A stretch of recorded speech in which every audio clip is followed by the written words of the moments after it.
প্রিয় ভাইরা, আজ গুরুত্বপূর্ণ কথা বলবো। এই দেখেন মক্কার ছবি, জায়নামাজ। এখানে মানুষের সেজদা দেয় নামাজ পড়ে। এই জায়নামাজ, এখানে চুফার উপরে জায়নামাজের উপরে মাথা রেখে কথা বলতেছি। সকল ক্ষমতার মালিক আল্লাহ। আর মানুষের মাঝে যত কিছু হয় না কেন, যা কিছুই পরীক্ষা আসে না কেন, তার নিয়ত, তাই তো কবি বলেছে সর্বপ্রকার কাজের ফলাফল নিয়তের উপরে নির্ভরশীল।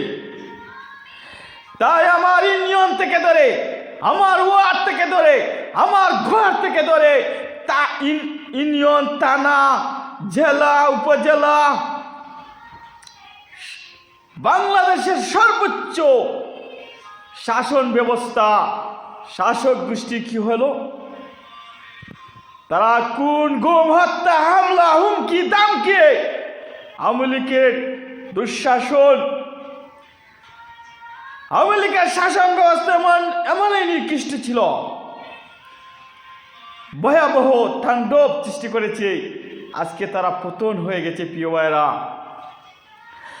তাই বলতে চাই, সর্বপ্রকার কাজের ফলাফল নিয়তের উপরে নির্ভরশীল। এমন কাজ করবেন না প্রিয় ভাইরা।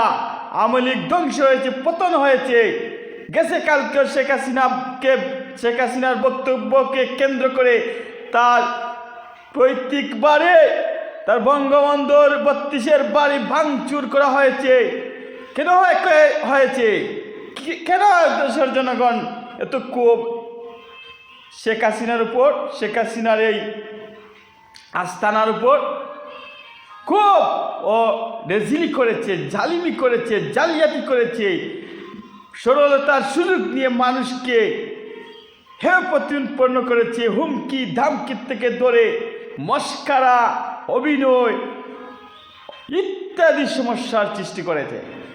তাই অন্তর্বর্তীকালীন সরকার, প্রিয় ভাইরা আছেন ক্ষমতায়, এমন কাজ করবেন না, মানুষের উর্ধে চলে যাবেন না। আমার প্রিয় বিএনপি নেতাকর্মীর উদ্দেশ্য বলতে চাই, এমন কিছু করবেন না যেন মানুষের মাঝে ক্ষোভ সৃষ্টি হয়, আঘাত সৃষ্টি হয়। ছাত্রবৃন্দ ভাইয়েরা, প্রিয় বৈষম্য ছাত্র আন্দোলন নেতাকর্মী থেকে ছাত্র যারা আছেন, আপনারাও এমন কোনো কাজ করবেন না। আপনারা সততার সাথে, উপযুক্ততার সাথে, নীতি নৈতিকতার সাথে সুস্পষ্ট দ্বারায় কাজ করবেন, বাংলাদেশকে এগিয়ে নেবেন। আল্লাহর উপরে ধীরে বিশ্বাস রেখে সর্বপ্রকার কাজের ফলাফল নিয়তের নির্ভরশীল, যেটা পূর্বে বলেছি, সেই কাজটাই করবেন, ভালো কাজটাই করবেন প্রিয় ভাইয়েরা।